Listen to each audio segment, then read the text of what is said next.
your horror movie podcast. Hi, person that I do this podcast with that I can't remember his name every time we do it. So I do an introduction for myself, which I am Hacky of Hack Stab Slash. We are missing Stabby of Hack Stab Slash. And I'm not sure what your name is. Can you please introduce yourself? I am just Justin and completely unprepared and not expecting this intro. We never planned anything, so we're just gonna go with it. Fucking wing it. Vibes for this. I do. Vibes for this. Let's go. Welcome back to our 13 consecutive podcasts for 13 days of Halloween. We're nearing towards the end of this, and boy, am I fucking exhausted. I mean, Justin is just pounding ghosts. If he could inject it into his veins right now, I'm pretty sure he would. Let's go. He's like, we're doing candy corn. We're doing candy corn from 2019. Let's get after it. Justin, have you ever seen this movie before? No, but it's got a really cool name, and I knew it existed, so I did see it before. I did know. I was aware. 0.1 on the Richter scale. I was aware that a movie called Candy Corn existed. That's all I knew about it. I have never seen it before. I'd see the cover off of this a few times before, and I had never watched this. Like, even after I picked it, I hadn't watched it until we were ready to do it for the podcast. Yeah.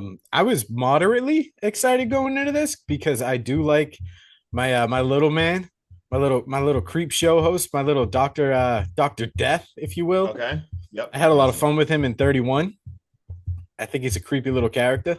He is a very. I'm saying little way too much, and that feels kind of offensive. So yeah, I don't know. I apologize in advance. There we go. There we go. But let's just fucking dive into this, dude. All right. All right. Hey, before we're gonna dive in 1 second, but we need to talk about this because we need to fill the swimming pool, right? Yeah. This is a heavy subject. Candy corn. How you feeling about this? Is this an elite candy or is this absolute junk? Our fans want to know, Sean. Bro, the absolute straight junk. Really? I know for a fact that you are a candy corn truther. I am. And I don't know if you remember this because we have had this conversation at work where I am fully against candy corn. I prefer Reese's.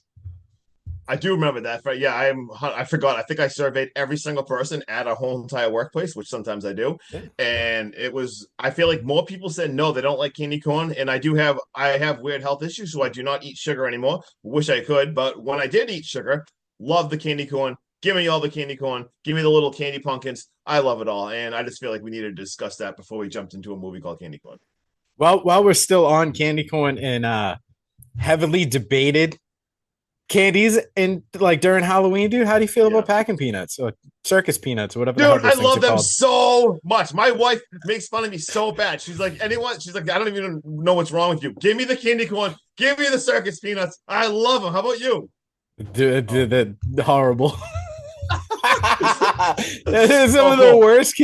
If you give out the fucking candy corn and circus peanuts on Halloween, you deserve a dick punch and then a TP automatically. Like you need to give me that bowl of candy and then walk back into your house looking like the mummy. I'm all for it. All right, that was ridiculous. I mean, to each his own. Am I right? Nope, you're wrong. I guess we'll have to. You're 100% wrong. Agree to disagree. You're wrong on this. You kind of look foolish, but okay. I do not look foolish. Do you know what is foolish though? What's foolish? Koopa's Food and Beer. It's a great establishment to discuss your Halloween hazing plans of your local outcast. Carol absolutely wants nothing to do with this, so she's bailing. She's like, "Fuck this shit. I'm out. I'm gonna go see you in the car. I'm good." We get old, creepy, greasy ass Gus. He wants in, and they'll even double whatever it is that he owes these kids without charge and drive them to wherever they need to go to like do this, right? Worst deal ever. Yep. Greasy Gus is a moron. This guy gives me like the worst vibes in the world. Sleaziest vibes ever. After he makes this like top-notch primo deal with these kids that I'm pretty sure involves like a couple pounds of marijuana and him paying. This dude is paying for the grass, the ass, and the gas. And he owns the car. Horrible.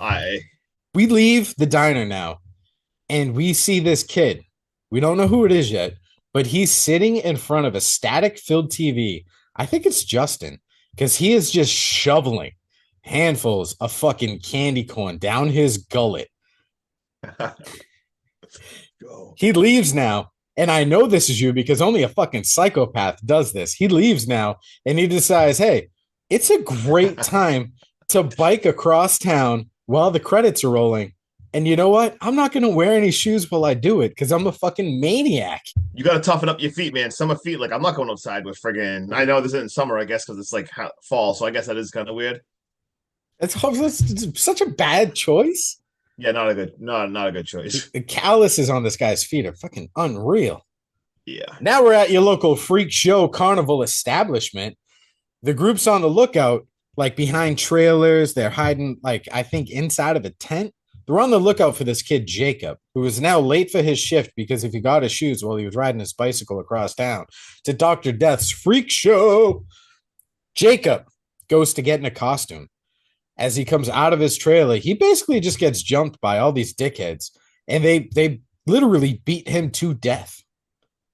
Fucking animals. Yep. This is how you haze your local outcast. Yeah, don't like quite. That was stone cold. Like, what the hell are they doing? Yeah. Like, oh, if you fight back, bro, this is just gonna be worse for you. You brought this on yourself, man. Like, no, he didn't, dude. Showed up for work to put on an entertaining show, and y'all decided to beat his ass because what are you, fucking 6? I was gonna say, what the hell's wrong with these guys? Dr. Death now sees what's happened, and he brings Jacob inside. Well, our group of guys are just back home, and they're fucking full-on panicking right now because they realize that they killed Jacob. Dr. Death's real name is Lester. So Lester brings out some black magic items. He's got a mask. He's got a candle. He's got the book from Hocus Pocus. And he begins to put the mask on Jacob. And he starts performing this ritual. And it is god awful. I was expecting way better rhyming. It was not good. No. Like, it felt like every third sentence rhymed. That's not how you write a scheme. No. I mean, to my amazement, though, he does bring Jacob back to life because we start hearing breathing through this mask. We get another cutscene, and it's Halloween time in Haddonfield. Sheriff Brackett is listening to some old country music. I don't know about you, but this scene gave me very Halloween vibes. Like Sheriff Brackett driving around in that old school fucking sheriff's car with the same jacket on. And this dude's name is literally Sheriff Bramford. Yep. And just even in the opening credits, like when all the screenwriting was just like looked orange and stuff, and the aesthetics, I'm like, oh yeah, this guy loves Halloween. He gets called back to the station now for a situation. He goes in and he sees Carol. She's at Grove Hill Sheriff's Station, and she's spilling the beans about these boys just beating the absolute shit out of Jacob. She feels like she didn't even partake in it, but she's just as guilty because she didn't do nothing. She just stood there and watched. And she feels horrible about it. So she's telling him everything. Sam is now off to the carnival and he wants to investigate what happened. So he goes in there to talk to Lester about Jacob. And Lester low-key just straight up tells him to go fuck himself and that cops are useless. And they don't ever prevent the bad things from happening. They just show up afterwards like glorified garbage men with a bag. With a bag to clean up the mess with a badge. Excuse my French. Sheriff now radios into Macy to give her a quick update on everything he's learned. And then he heads off to Jacob's place because he needs to talk with Jacob. He needs to chat with him. He needs to get all their stories straight before he makes a move because turns out the sheriff's son is Mike, the leader of this group that beat the shit out of Jacob. And to his surprise, dude, Jacob's not home. So Carol is home now. She's relaxing. She's got her feet up. She's trying to decompress and digest. That's a mouthful. Decompress and digest everything that has gone on. She does get a phone call, though. When she answers it, all she hears is someone sharpening a knife. And she is creeped the fuck out, dude. So she hangs up, she turns her head, and she's immediately jump scared by a dude in the window. Turns out this dude is her boyfriend, Steve, that we met earlier. They have a small couples fight before a quick little kiss and makeup session. Steve is now off to work. He was just swinging by to say hi, give her a peck on the lips, and just try to smooth everything over. Carol's back at Cooper's place now to pick up a food order before she's confronted by this absolute piece of shit, Mike, who basically tells her, keep your fucking mouth shut if you know what's good for you. He is just an absolute Asshole. dirtbag. He's like, I know Dude. you're the one that ratted me out to my dad. And he drops the like scummiest line you could. And I know this was a thing like way back then. He just goes, I thought you were cooler than that. I Like, want to what's wrong strangle with you? dude. I wanted to jump through the screen and strangle this asshole.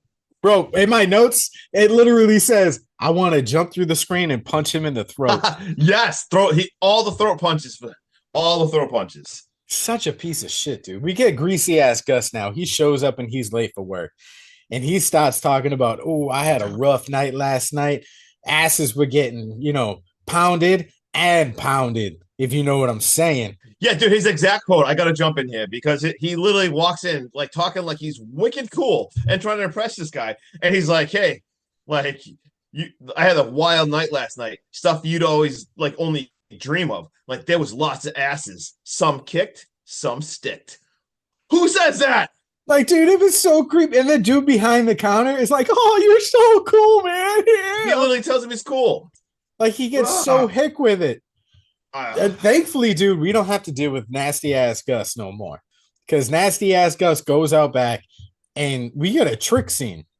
Now, this dude is in the stall and someone bangs on it. He opens it and it's Shirley, one of the waitresses. And she's like, I've never seen this side of you before, Gus. You're like a changed man and I don't know what to do. And as I'm talking, I'm just going to unbutton my blouse and whip out my flapjacks and tell you can do whatever you want to them. And then we realize, dude, this really isn't happening. Gus is just beating his meat in the nasty ass, grimy public bathroom in this restaurant. I threw up in my mouth. Same thing. I was, first of all, in my mind, I'm like, there's no way this girl like wants this guy. And then when I saw that, I'm like, what are you doing in this bathroom, man? Control yourself. And then someone like knocks on the door, dude, and he gets pissed. It's like, oh, can't get 5 minutes alone in here. Like, bro, I that take you way less than 5 minutes. I mean, if y'all begging a couple of teenagers to go hang out and beat someone up, I'm not even gonna get too heavy into this because our man Jacob shows up and he's just like, hey, need a hand? Pun intended. And just starts beating the absolute shit out of Gus. And he does this really cool thing, dude, where he just one hand like gut punches him and then disembowels him all in one shot. And then proceeds to stuff his ass with candy corn. Not literally. That was the word, bad choice of words on my end because of the way Greasy Gus comes across. But you know what I'm saying. I know what you're saying. We get a cutscene now and we see Carol and she surprises Steve at work. She gives him a little jump scare too, but he's excited to see her. They start making out, they start kissing, all that shit. And he's like, why are you really here? And she tells him all about the interaction at Cooper's with Mike. And Steve's like, don't worry about it. I'll handle it. I'll talk to him. And then someone butts in and they're like, hey, did you hear what happened? Because like this is a small town and news travels dumb fast. And they find out about Gus. We now see the cops. They're investigating the scene of Gus's dead body in the bathroom. And they are just like gag reflexes. They're not holding their own very well. They've never seen anything like this before. This is like you said, this is a small town. Like people usually don't get disemboweled in bathrooms and stuff with candy corn. That doesn't happen in what is this called? Garden Grove. Oh no, that's a Sublime song. Something Hill Grove. Or Grove Hill. Or something like that. Yeah. Grove Hill. Steve and Carol are just absolutely fucking freaked out now. And they tell Sheriff Sam all about everything that happened because they think the two incidents might be related. Mm-hmm. And our local law enforcement just absolutely assures them, hey, everything's going to be okay. They're not related. This seriously, it's probably just a fluke because like Gus is a bad guy. So it's probably like drug related. Like, no. There's something going on. You don't just disembowel someone and stuff them full of candy corn. And you can tell it's a small town because one of the cops says to the sheriff, like, this is why you need to like carry a gun. Like the guy hasn't even been friggin' carrying a gun. Yeah. And Sheriff Branford's like, yeah, no, I'm still not going to carry a gun. Shit like this just doesn't happen in my town. Which it literally just happened. It just happened in your town. And maybe the person doing this knows that you don't carry a gun. So they don't give a fuck. And they're just going to keep doing it. Let's say maybe carry a gun. You're a cop. I don't know. So Bobby, Carol, Steve, and Mike, they're all together now. And they're starting to freak out, dude. Bobby, Carol, and Steve are trying to tell Mike, we think this is related. We don't know what's going on. Is this some kind of like carny justice? Because that is a thing. And Mike just pretty much tells them, like, you're all stupid. You don't know God, I hate nothing. this guy. Take a chill pill and shut the fuck up. And he walks out like he's just king shit. Nothing's going to happen to him. Because I think he drops a line where he looks at Bobby and he's like, what do you know? And he's like, exactly. You don't know anything. My daddy's the sheriff. Like, he's bro, literally shut he's like, the fuck up. dude, he's terrible. I'm pretty sure he even says, he's like, what do you think? He's like the Zodiac killer or something. Like, and then he just walks away like such an idiot. Like, holy crap. I hate this guy so much. I hate him so much, dude. I am so pissed that he is in this movie for as long as he's in this movie. Kill him first, damn it. Right, dude, get him out of here. And then they should have made a double whammy between him and Greasy Gus. Seriously, just take like just stage their ass like yo Michael Myers and just kill them both, and then prop them in the goddamn stall in the bathroom and just make it look incredibly weird. Give them the death they deserve. Oh yeah, yep. So the group now leaves Bobby's house, dude, and it's like a split second later. Bobby, dude, hears something in the hallway, and he looks up and he sees a pumpkin head. This one right here, if you're watching on YouTube, it's a pumpkin basket like you would get from Burger King or Halloween. Yeah, Burger King or Halloween. Burger King or McDonald's. I was just like, huh? Yeah. And it's full of candy corn. And as he's walking up to it, he is jumped by Jacob, who is fucking pressing this dude's head so hard against a wall in his house, dude, that he is starting to bleed from his ears. And he just leans in, and this has got to be one of my favorite kills in the movie. Dude like grabs his spine, and fucking rips it out for the kill shot. Like, if this isn't Mortal Kombat inspired, then I don't know what is. Yeah, that was insane. He little hand literally goes like through his back and just pulls the whole freaking thing out. Just waiting for Justin to come out of the corner and go, fatality. Fatality. Finish him. Sam's back at the carnival to chat with Lester. And just like things before, they start getting heated. And just before they can start going at it with each other, someone bangs on the door, and it's Deputy Conrad. And he tells them, hey, there's been another murder. The sheriff shows up now to Bobby's house to find him dead on the ground with candy corn stuffed where his spine used to be. This has now become a string of murders that are directly related, because I get it, dude. If you live in a high crime area and you have a murder and then a murder, they could both be shootings. That's common. They could both be stabbings. That's common.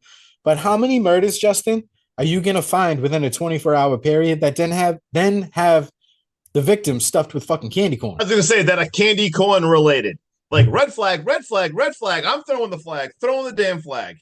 I mean, if I'm Sheriff Branford right now and he's looking for a list of suspects, I'm making a list that is incredibly short of all the people I've ever met in my life that appreciate candy corn. So, Justin, what were you doing during the hours of fucking 4 and 6?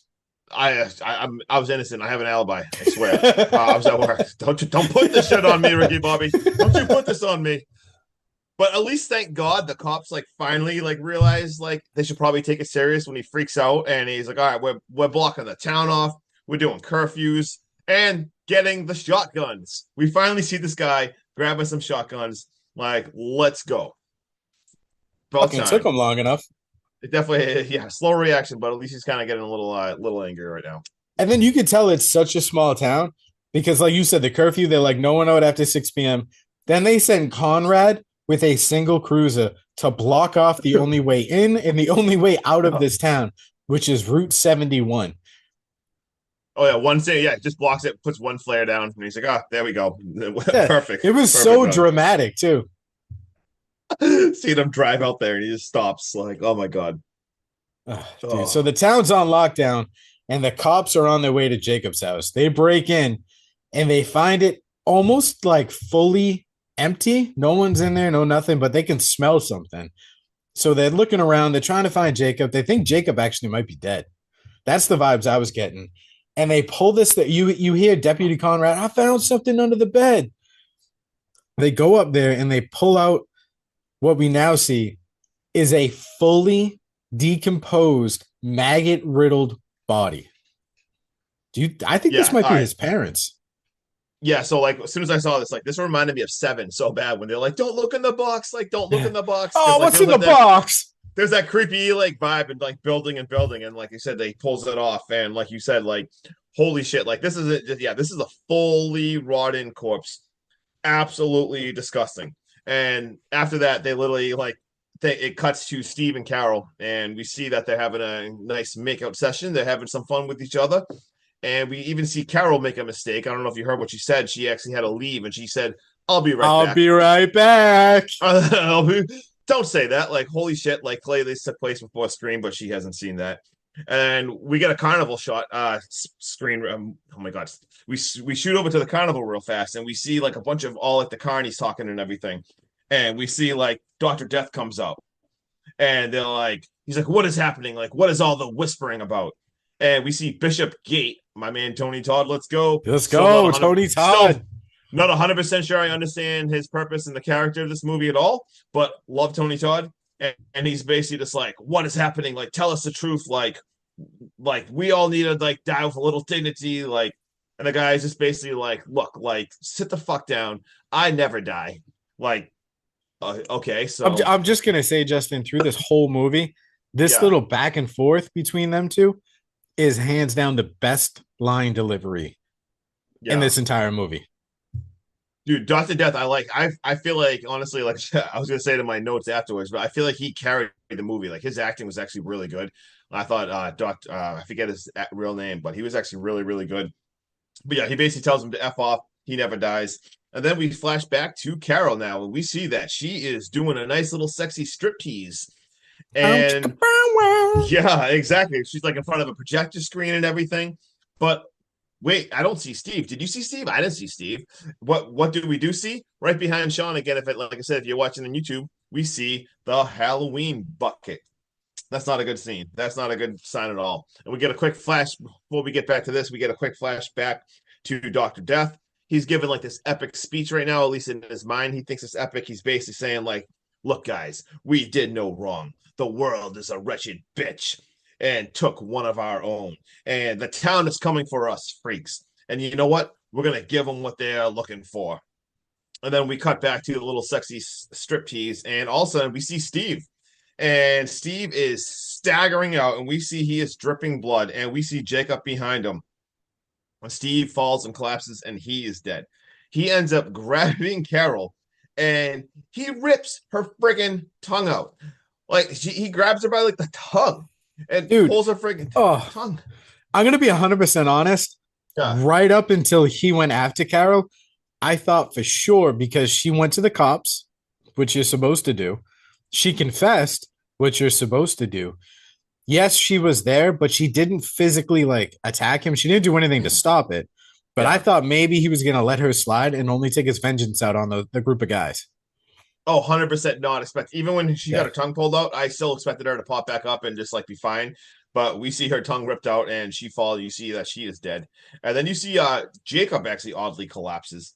And we see Dr. Death is there. And he's basically like, not yet, Jacob. Like, not yet, man. Like, we are not done. Like, there's work to do. And we flash to the cops now. We see the cops still recovering from the scene they saw. And we basically talk about how that corpse now, it was Jacob's mother. They confirmed that's who they found. And as they're driving, they see Steve's car at the theater. And he goes, oh, shit, that's Steve's car. He's probably with his girlfriend. So you know what? Let's go in there. So they walk in there. And disgusting enough, the freaking sheriff, when he's walking in there, he steps on Carol's on the tongue, dude. Tongue. Yeah. So I gross. felt that, dude. I did too. I literally cringed when I saw that. And then he ends up, looks, and he sees the body. And we see him, he runs to the phone, and he calls his asshole son, Mikey. And you see a little scene. You see that he's breaking the news to him. And you see Mikey's crying and everything. You see Mike actually gets into his car, and he leaves to go to the carnival. And now we see Mike is arrived at the carnival. And we see Bishop Gate runs into the Dr. Death. And he's here. And what do we do? And Dr. Death's like, he's not ready yet. We need fresh blood. We need fresh blood. And I don't know if in your head you're starting to like connect dots. Yep. But I feel like when they made Jacob into what he was and they needed fresh blood, is this why his mother's body is fully decomposed so fast? Right. You know, because I'm pretty sure like Unless Jacob killed his mom like way, way early on before any of this shit happened, maybe that's where they got like the fresh blood to give him the Right. juice to go out and do this stuff. Yeah. But yeah, now, like you said, it's clearly apparent he needs like fresh blood to keep this guy going. He's like almost like one of the old school zombies, like the voodoo versions of the zombies. And he He is basically tells, Pumpkinhead. yeah, he says like Jacob isn't, yeah, seriously, he's out for vengeance. Jacob isn't ready yet. Basically says like have the others keep him busy until he's ready. And then we see like they like knock Mike out and he's like tied to a chair and he's like there's like a circus show performing for him or something. And then we see the sheriff now is at his house and he runs into his house. But who's there? We see Dr. Death is just chilling in a chair waiting for him. He asks where my son is, like, where's Mike? And blah, blah, blah. Starts yelling at him. And he basically says, you know what? Goodbye, Sheriff. And we see Bishop Gate knocks him out from Dude, behind. He was straight right. pipes him over the head. Oh, yeah. He was right behind him, knocks him out. And now we flash back to the carnival, and Mike is free, and he's walking around, and it's creepy now. All the lights are going, everything's flashing, like the game, like the carousel's going, all the shit's going and everything. And he gets excited for a second because we see a police car pull up, which he's clearly thinking that his dad. And holy hell, his dad is there. His dad's there. Yeah, his dad showed up. There because we see his head is on the hood, but his He head is literally a fucking carved. hood ornament. He literally put this on the hood, and it is carved up like a freaking head of lantern. And I was, bro, I had that in my notes. Oh my I God. literally wrote head o' lantern. That's incredible because I didn't even mean to say that. That just popped into my head as I said that. That's awesome that you actually wrote that. So we have his dad's carved out head. Holy shit. And he's panicking now. And we see Jacob comes out now. Jacob is ready. And he just runs over to him. And he grabs Mike's arms and pulls both his friggin' arms off his body and just kicks him down with his like foot. Like, dude, Jacob just wanted to make sure that he couldn't fight back because the first time they got into a fight, Mike made sure that someone was holding his arms down. Yeah, unbelievable what he did to him. And then we see him like this dude's already clearly dying on the ground. But what does he do? He's not done yet. He goes over him and he starts pulling this dude's friggin' teeth out. Like, what the fuck? And all of a sudden the screen turns to black and all of a sudden it comes back up and we see the words Plainfield, Wisconsin. And so we see now that they've clearly like the carnival has moved to another location, another state and everything. And we see Dr. Death and he's in his little shop. He's got a shop set up. And he sees he's talking to a girl and he's trying to sell her. She's looking at a necklace and it's of real human teeth. And she's basically saying, like, what are you talking about? You like tell me this is like real human teeth? Like what are you even doing and everything? Like you really all do this stuff? This is real? And he basically tells you, he's like, oh yeah, I've been doing this a long, long time. And he basically says, like, as long as there's like freaks out there trying to hold us down, I'll be right here trying to bounce it all out. End credits, candy corn is over. Let's go. Don't you leave out the fact that you sat at the end credits and you just ate a bowl of candy corn through them? Dude, I do want some candy corn. Like I want it bad. We get Jacob like as the end credits are rolling through, just fistfuls again. Oh yeah, just eating it. Yep. Let's go. I've got for as low budget of a movie as this is, I think the kills are great. The practical effects were effective. The cinematography I think is very well done for what they had. The costume design and the set design was very true to the 70s. I felt the 70s, although I don't think it matched the camera work. The acting isn't the greatest in the world, but it doesn't fully take me out of the movie. The only character that gives me like I would have preferred someone else would be Mike. And it's basically just Mike's dialogue. I feel like he way over delivers on some of it. And then maybe my favorite part of this movie, and it kept sticking in my head, was the fact that we have Tony Todd from Candyman, and then we have Courtney Gaines from Children of the Corn. And I think if you mash those together, you get candy corn. There you go. I like that. Well done. I'm giving this 2 separate ratings, Justin. Okay. As your casual horror fan, I'm going to give this a 4.9. As someone who enjoys horror and is looking for a refreshing Halloween watch, I'm going to give this a 6.4. Okay. Just like my previous pick of Halloween Party, I think there's a lot of meat on the bone with both of these movies. If they were to ever be redone, get bigger budgets, or even have a sequel, or just something to be done with what both of these movies' groundwork has laid down, because this movie and Candy Corn I felt a lot of Michael Myers through this movie. Oh yeah. Like a lot. Like the mask, the jack-o'-lantern, um, the fact that he kills a family member before all this stuff starts happening. Even Greasy Gus reminds me of like the bathroom kill scene in Halloween, the Rob Zombie one. Do you know which one I'm talking about? I do. Yeah, Dude, this was like I felt like I was watching a Rob Zombie movie, like without Rob Zombie. yeah. Like I felt Rob. This is like the most Rob Zombie-ish movie without Rob Zombie being in it ever. Like even when we watch Halloween, the Rob Zombie one, or even Halloween 2018, when Michael takes like the sheriff's head and kind of turns it into the jack o' lantern. Mm-hmm. We get that in this movie with the sheriff mounted on the front of the cop car. Like there is a lot that gave me these Halloween, Michael Myers vibes. And I Oh think yeah, if this was like a tribute film to Michael Myers without being Michael Myers, I think this is gold. yeah.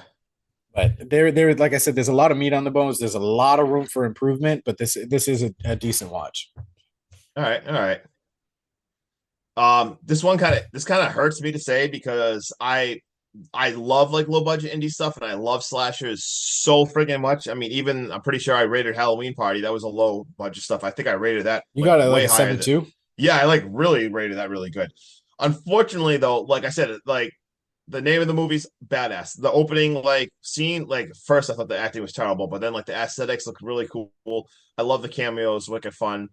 It just I didn't love any character at all. And I also understand like I love 80s slashers, so a lot of times the people are just there, but I didn't even know who to root for. Like I didn't like any of the characters. Like I Yeah, thought dude, I wasn't attached to anyone. and usually if you do that, it's like whatever, give me something super fun like then like let me root for the killer more.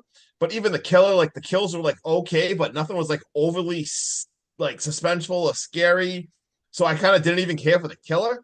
So I was like really kind of confused. Like, I mean, I like Dr. Death. He was a cool character, but he wasn't like he was in it a ton. I love Tony Todd so much. He's like literally one of my favorite horror characters ever. But even his part, I didn't understand. Like, I was like, what is he doing? Like he in all the like picture like when he's in like what Hatchet, he's got a Yeah, cameo. He's wicked. That's a memorable cameo. Like picture when he's in was it Bloodfest or Hellfest? He's in one of the fests he's in and Hellfest. Hellfest. He And plays even like that, like the main guy, like the showman of the circus, if you yeah. will. And there's plenty of movies where he has like small parts that he's really memorable in, like Final Destination. This one, I don't even know. Like, I don't know why was Tony Todd in there? Like, yeah, I do something more with him, man. I thought the story, like, it just, I feel like the script wasn't that good at all. Like I said, I love slashes, but I'm like more upset about anything. And I mean, PJ Souls, like you mentioned the other two. What about PJ Souls? Like Linda from Old G Halloween, like 1978. 1978. She's in there, friggin' Linda. But overall, I give this movie a 5.2, and that hurts me because, like I said, I love slashers, and this It one just just didn't do it for me. this feels like when you go over someone's house and they're like, "Yo, I know how to cook," and they serve you up a steak and it looks phenomenal, and you take a bite and you're like, "Where's the seasoning?" Yeah, it just felt so like that's what kind of killed me, and which is fine. I mean, I've watched so many slashes, and they're not all bangers and stuff. Sometimes this happens. It just felt super super friggin' basic. It just pissed me off because like I'm loving like these indie horror movies we're doing in low budgets, and this one I just couldn't really get into. And that's why, like, I made an emphasis to say that there is meat left on this bone. Mm-hmm. Because, like you said, you have horror legends in this movie. You have Halloween vibes. You have good kills. The stuffing of the candy corn I've never seen before, and that shit creeped me out. The 70s aesthetics. You have a carnival of freaks that you can work with. There is a Mm-hmm. lot here. And like you said, even like the kills, I thought the kills were good, but you would look where you said you were looking for more suspense. Yeah, I think that comes with the score and lack thereof. right. I think if we had gotten very like, duh, like obviously I'm not a fucking pro You at don't that shit, but you know what I mean? Like right. the sudden strokes of like the piano, like the heavy undertones, it just give me some synth, something to Yeah, like really drive home the intense like and brutality of Jacob. and let us like at least one character, like build someone up, even if it's trying to the bad guy. Make it give us some know more about him or something. Like give us someone that we're supposed to like. Like I did, Yeah. I was just kind of like, oh But yeah, like we got any even fun like the facts? opening Oh, credits, sorry. dude, when he's riding the bicycle, like if you want us to get attached to Jacob before he becomes this monster, like give us a little bit of like an unspoken backstory. I was just gonna say you could do a lot without even talking. That's why I feel like the script was just wasn't there. Like I love that the guy did a lot of his shit, but by himself and everything. Like awesome for this dude making the movie. Like that's friggin' badass. But I wasn't loving this one. All right. You got any fun facts? I do. I think maybe. I think we already talked about how, yeah, with where everyone was from. We got the tagline of this year. There's a new Halloween tradition. And basically, I think God, we touched on a lot of these. I said Doctor Death was his name is what I don't know how to say. Is it Pancho or Poncho? I think it's His name, Poncho. Poncho Moeller. He was from Three from Hell, 31. Bunch of Rob Zombie tie-ins there, and friggin' the director John Hasty. He even did a something with 31. What the hell was it? He did like a documentary and he Yeah, talked about I Rob saw that. Zombie. Yeah, and you see he directed John Five's Season of the Witch music video. So clearly this dude is and John Five, shout out, unbelievable guitarist, so underrated. I don't know why more people don't love him in Season of the Witch, one of the best John Five songs. Well, John Hasty, this director, directed that video. Go watch that Season of the Witch, John Five. And this director actually wrote this as a trilogy. I don't know if you knew that or not. I dug into that. He actually wrote this as a trilogy. If fans want it, he was kind of hoping to see how this plays out and everything to see if people actually want it as a trilogy. Yeah, I mean, I hope it does come out as a trilogy. yeah. Would you say his name was John Hastings? John Hasty. John Hasty. I did because, like I said, I felt like there was a lot left on this movie. Like we needed more, and that there's a Yep. lot of room for improvement. I actually clicked on his name on IMDb to see Yep. what he's got either already out or coming out. And I am Yeah. excited to see like his future works and see how he improves and he grows as a director because Right. this movie has a lot of potential. And if this is his ground, bro, he's got a pretty big ceiling. Oh, that's all right. So I will say this. Like I said, I feel bad. Like didn't like his movie at all. But when I read the stuff about him, yeah, no, this guy's definitely. So he wrote this movie. He directed this movie. He edited this movie. He's literally an editor. He worked on a bunch of other things as an editor. And I think he even did more. So I mean, this dude like did a lot of this movie. Like maybe I don't know, like maybe if you just work more on one thing and have other people help. But I don't know. Like you said, if this is like the base, I think this guy could definitely do awesome stuff. And Yeah, like if this is his foundation, bro, his house is gonna look dope. yeah, and even though like I wasn't a giant fan of this, badass for that guy to get your movie made that you wrote and you directed and you edited and I think you even did more. I forget what. Like this dude did like all that shit. So friggin' badass for that guy. Right. The only fun fact I did have, and it might answer one of your questions, is the fact that Courtney Gaines, Tony Todd, and Miss PJ over there, Yep. they all were written into this movie for name recognition to help this movie get out there. Gotcha. And then the town that this was filmed in Ohio is the town that Ed Gaines actually committed all his murders in. Oh And shit. then in where they wound up Wisconsin. and where they wound up in Wisconsin at the end of the movie, I think is where he was born. I don't have it written down because I was looking more for fun facts, Yeah, and that yeah. one's kind of like dreadful, but Yeah, I do remember reading something like that. that is very, very dreadful. But all right, let's get the hell out of here, dude. Do this. I'm happy. Are you okay, Hacky? I'm just Justin, and I hope that he's okay. But thank you for checking this out, and have the best day ever. Smash all our buttons. That's all our buttons. Yo, Happy Halloween. happy Halloween. Peace.